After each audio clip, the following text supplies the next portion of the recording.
और आर्थिक रूप से मदद करने का काम करेंगे। लखीमपुर की जनता ने और यहां के किसानों ने वो भी आंदोलन देखा था जब हमारी पार्टी और किसान नेता तेजिंदर बिर्क उस आंदोलन को आगे लेकर के चल रहे थे। यहीं के भारतीय जनता पार्टी के नेता के बेटे ने वो थार की गाड़ी से कुचलने की कोशिश की थी। तेजिंदर बिर्क तो बच गए, लेकिन हमारे और जो किसान साथी थे उनकी जान चली गई। पत्रकार साथी की भी जान चली गई, लेकिन अभी भी वो न्याय के लिए लड़ रहे हैं, अभी भी न्याय के लिए वो खड़े हैं। हम इनको भरोसा दिलाते हैं, ये इंडिया गठबंधन अपने किसानों को हक और सम्मान दिलाने के लिए बना है। ऐसे परिवारों को हम न्याय भी देंगे और कभी मौका मिला तो तेजिंदर बिर्क जैसे लोग और हमारे तमाम किसान आंदोलन को चलाने वाले किसान नेताओं की मदद करने का काम और सम्मान देने का काम हम लोग करेंगे।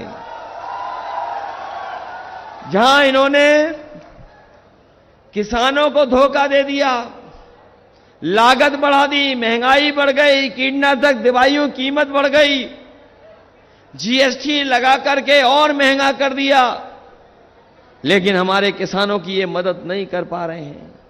अभी जब सरकार ने फैसला लिया कि उद्योगपतियों का कर्ज माफ होगा, हमारा किसान दुखी हो गया, हम लोग निराश हो गए।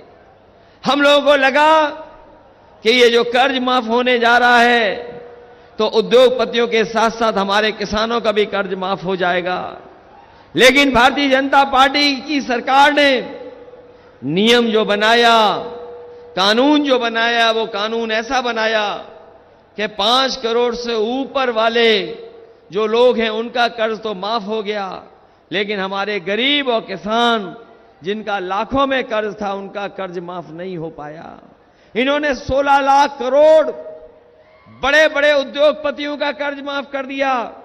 हम अपने किसान भाइयों को, गरीब भाइयों को कह के जा रहे हैं, समाजवादी पार्टी और इंडिया गठबंधन सरकार बनाने जा रहा है, अपने किसानों का पूरा कर्ज भी माफ करने का काम होगा।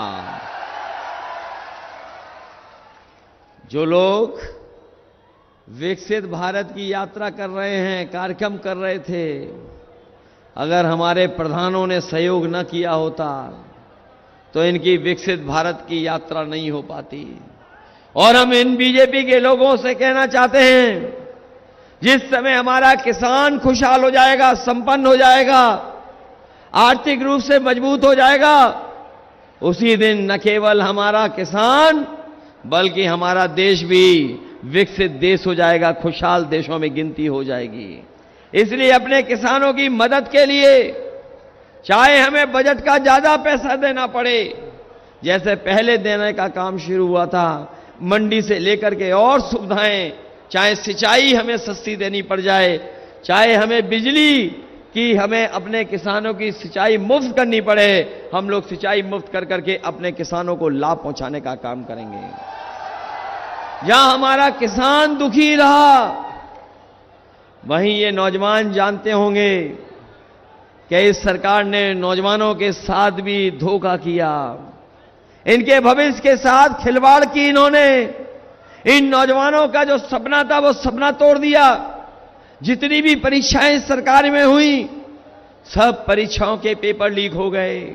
ये नौजवान जानते होंगे, 1 2 नहीं, 3 या 4 नहीं, 10 से ज्यादा परीक्षाएं जिन्होंने पेपर लिखे होंगे वो जानते होंगे कि इस सरकार में जो भी परीक्षा लिखी गई, हर परीक्षा का पेपर लीक हो गया, कोई परीक्षा नौजवान नहीं दे पाया।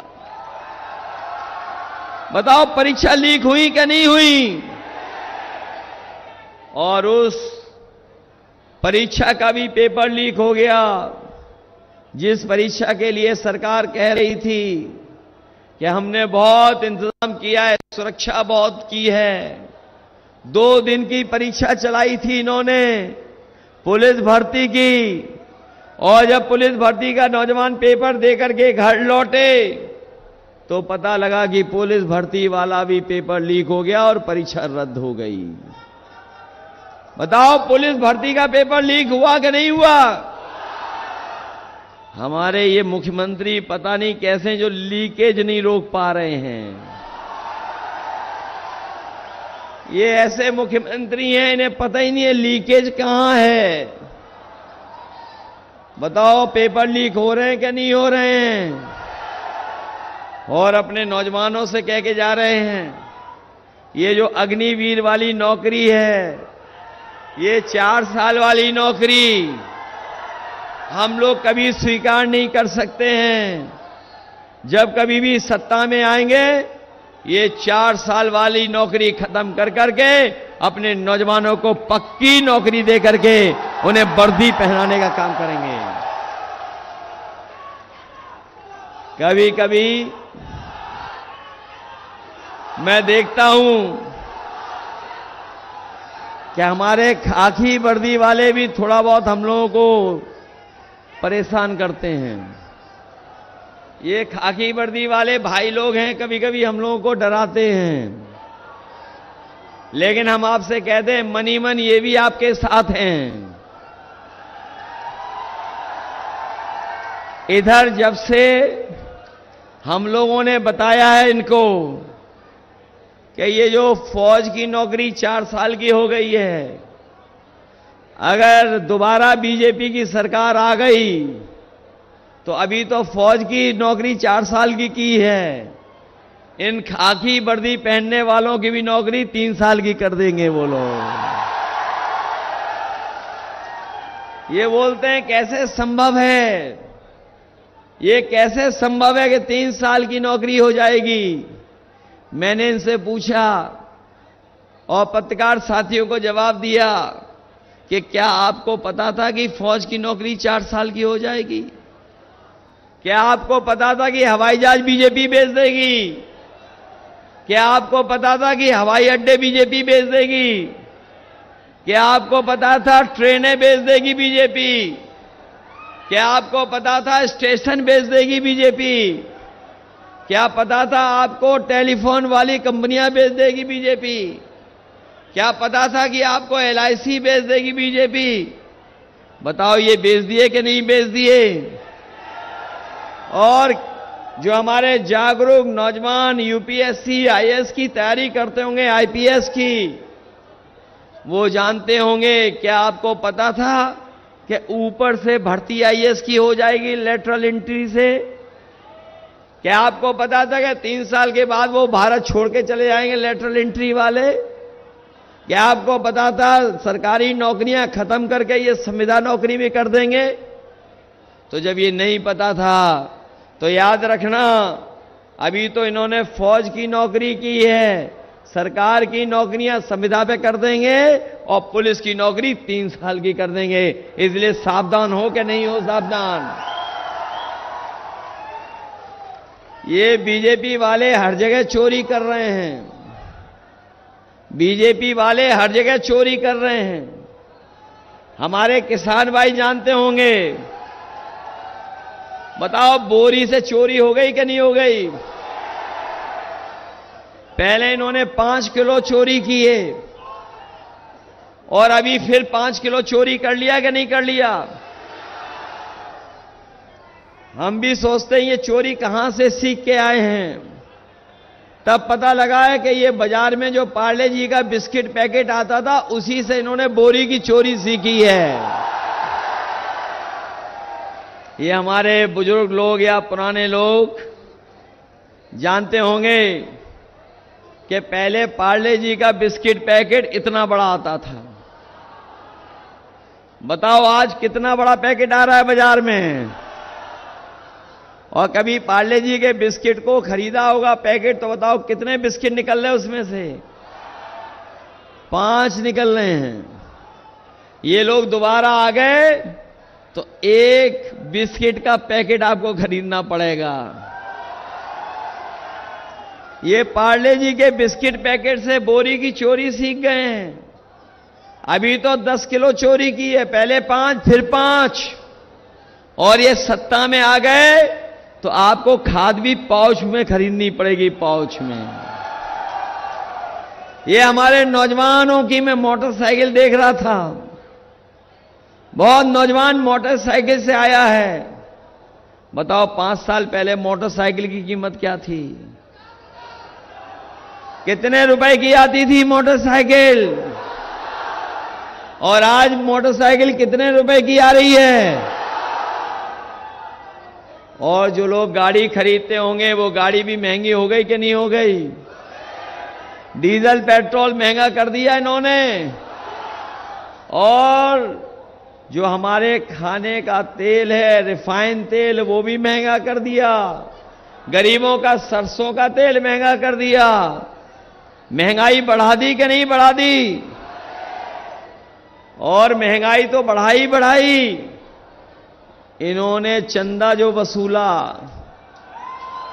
जो इलेक्टोरल बॉन्ड इन्होंने इलेक्टोरल बॉन्ड खरीदे और उससे जो चंदा मिला है, बताओ इलेक्टोरल बॉन्ड से इनकी पोल खुल गई कि नहीं खुल गई? कोई सोच नहीं सकता था कि 1000 करोड़, 500 करोड़, 400 करोड़ रुपए भी ये खरीद ले लेंगे चंदा में। जो गरीब लोग हैं, जो चंदा मिलता था, वो चंदा हजारों में, लाखों में मिलता था। लेकिन बीजेपी के लोगों ने ईडी, सीबीआई, इनकम टैक्स के माध्यम से बड़े बड़े उद्योगपतियों से 1000 करोड़, 500 करोड़, 400 करोड़ चंदा वसूल लिया, पैसा वसूल लिया। केवल बड़े उद्योगपतियों से तो वसूला ही वसूला, लेकिन हमारे साथियों को यह भी पता होगा कि वैक्सीन वाले से भी पैसा वसूल लिया। बताओ वैक्सीन वालों से पैसा वसूला कि नहीं वसूला? और जो वैक्सीन को लेकर के ये प्रचार कर रहे थे, सबको वैक्सीन लगवा दी। और अब पता लगा है वैक्सीन कंपनी वाले कह रहे हैं कि हम तो वैक्सीन वापस ले लेंगे। बताओ जिनके वैक्सीन लग गई वो कैसे वापस निकालोगे आप? बताओ कोई तरीका हो तो बता दो। और जो वैक्सीन लगी उसके बाद जो सर्टिफिकेट में फोटो लगी, वो बताओ फोटो हट गई कि नहीं हट गई? कम से कम हम तो बच गए, हमने कोई वैक्सीन नहीं लगवाई। हमारे जैसे हो सकता कुछ साथी हों। बताइए कैसी सरकार है ये? जो हमारे पुलिस के लोग हैं, सरकारी कर्मचारी हैं, प्रशासन के लोग हैं, ये वैक्सीन नहीं लगवाना चाहते थे, लेकिन इन्हें भी जबरदस्ती वैक्सीन लगवा दी। तो बताओ जब ये सर्टिफिकेट देखते होंगे तो वोट देंगे क्या बीजेपी को? जो सर्टिफिकेट घरों पे रखे हैं उनको देख करके इनके अंदर ही अंदर क्या बीमारी होने का नहीं डर पैदा हो गया? और सुनने में आया है जिन्होंने वैक्सीन लगवा ली है उनको सबसे पहले दिल की बीमारी होगी। बताओ हमारी जान के पीछे बीजेपी वाले पड़े हैं कि नहीं पड़े हैं? न केवल जान के पीछे पड़े हैं बल्कि 400 का नारा देकर के हमारे आपके बाबा साहब भीमराव अंबेडकर जी के दिए हुए संविधान के भी पीछे पड़े हुए हैं। ये लोग जो संविधान बदलने का सपना देख रहे हैं, इस बार लखीमपुर की जनता जो संविधान बदलना चाहते हैं उन सबको बदलने का काम करेंगे। अभी मैं बहराइच में बड़ी बड़ी होर्डिंग देख रहा था डबल इंजन सरकार की। आपके लखीमपुर में भी लगी होगी, लखीमपुर में भी लगी होगी डबल इंजन सरकार की बड़ी बड़ी होर्डिंग। कहने को तो ये डबल इंजन की सरकार है, लेकिन इनकी होर्डिंग्स पे एक इंजन गायब है। बड़ी बड़ी होर्डिंग पे बताओ इंजन गायब है कि नहीं है? और जो खटारा इंजन है जिसके लिए वोट मांगने आ रहे हैं, बताओ वो होर्डिंग से गायब है कि नहीं है? गायब होर्डिंग से गायब है कि नहीं गायब है? तो इस बार जनता जब वोट डालेगी तो ना केवल होर्डिंग वाले बल्कि जो खटारा इंजन है उसको भी जनता गायब करने का काम करेगी, गायब कर देगी। इसलिए मैं आप सबसे विशेष अपील और निवेदन करने आया हूं। ये लखीमपुर का चुनाव, ये चुनाव हमारे आपके भविष्य का तो है ही है चुनाव, लेकिन ये चुनाव हमारे आने वाली पीढ़ी के भविष्य का भी चुनाव है। इनके 5 साल का कार्यकाल हमने देखा है और 10 साल का कार्यकाल देखा है। बताओ ये 10 साल से सरकार में है कि नहीं है?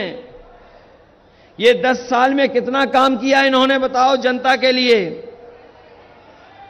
क्या बाढ़ की समस्या का समाधान कर दिया इन्होंने? क्या जो हमारी भूमि को मालिक बनाने का काम, जो हक देना था, क्या वो समस्या का समाधान कर दिया?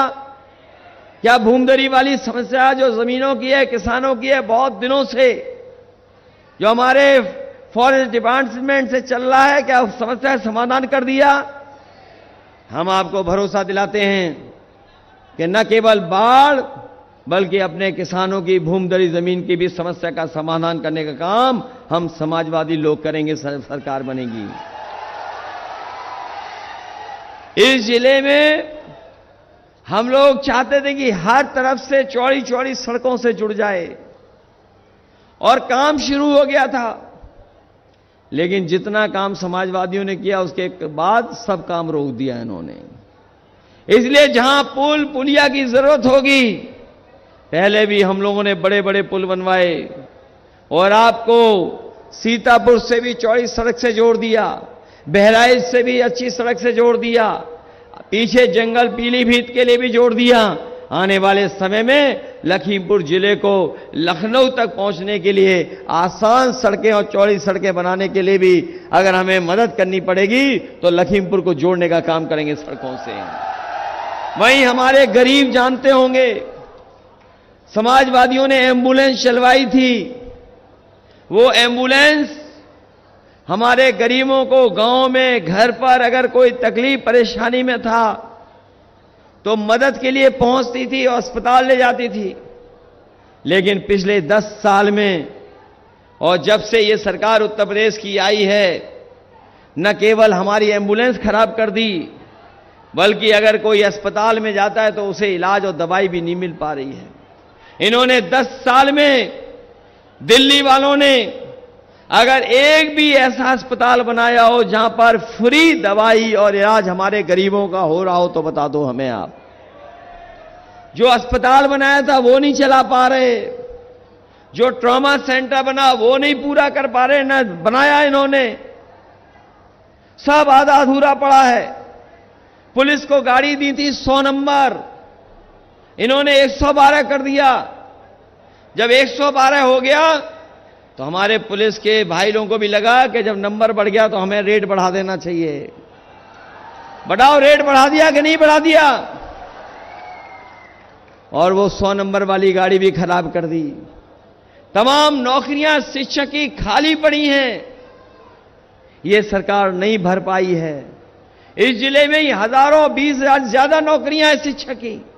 शिक्षा विभाग में लाखों नौकरियां खाली पड़ी हैं, ये सरकार नहीं दे पा रही है। और समय समय पर आपने देखा होगा कि आरक्षण कैसे छीने, हमारे आपको जो अधिकार मिले हुए बाबा साहब भीमराव अम्बेडकर जी के संविधान से उसको कैसे छीने, उसके लिए लगातार सरकार काम कर रही है।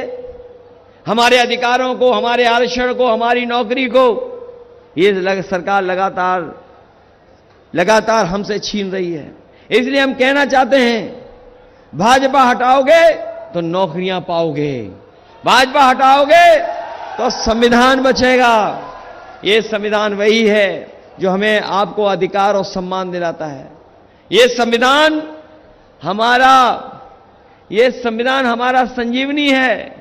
और हम आपसे कह करके जा रहे हैं, ये जो मनमर्जी हैं दिल्ली वाले, ये जो मनमर्जी से अपना काम करते हैं, अब मनमर्जी वाली बातें नहीं होंगी, 140 करोड़ लोगों की बात होगी। और जो मन की बात कर रहे थे, हम उनसे कहना चाहते हैं कि अब जनता संविधान की बात करना चाहती है, संविधान की बात करके अपने हक और सम्मान की बात करना चाहती है। इसलिए मदद करोगे आप लोग? ये लखीमपुर वाला खटारा इंजन हटाओगे कि नहीं हटाओगे? अभी दिल्ली वालों ने मुझे एक गाना भेजा है ऐसे सांसदों के लिए। मैं चाहूंगा हमारे लखीमपुर के लोगों को भी सुनाया जाए, लेकिन हम उससे पहले कहना चाहते हैं कि जहां हम लोग किसानों का कर्ज माफ करेंगे, एमएसपी देंगे, वहीं अपनी गरीब माताओं बहनों को समाजवादी पेंशन देते थे, उनकी मदद होती थी। लेकिन आने वाले समय में हम अपनी बहनों को बता के जा रहे हैं, गरीब बहनों को, उनको साल में लखपति बनाने की योजना इंडिया गठबंधन और समाजवादी पार्टी ने बनाई है। अपनी बहनों को लखपति बनाया जाएगा।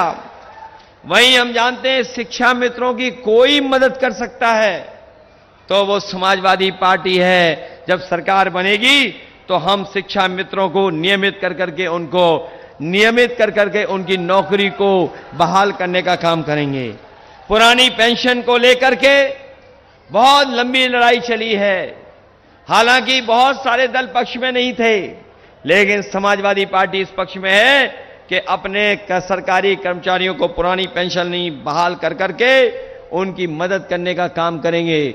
और वहीं जैसा मैंने पहले कहा कि बड़े बड़े उद्योगपतियों का तो इन्होंने कर्ज माफ किया है, लेकिन हमारे किसानों का कर्ज माफ नहीं किया है।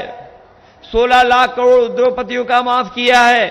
इंडिया गठबंधन समाजवादी पार्टी अपने गरीबों का, किसानों का पूरा कर्जा माफ करने का काम करेगी। जो बाढ़ की समस्याएं लगातार इन जिलों में आती है, चाहे बहराइच हो, लखीमपुर हो, सीतापुर हो, ये वो जिले हैं जो बाढ़ से तो प्रभावित हैं ही हैं। जब बाढ़ आती है तो उनका जनजीवन भी नष्ट हो जाता है, खेती बर्बाद हो जाती है, कई बार जानवरों का नुकसान होता है।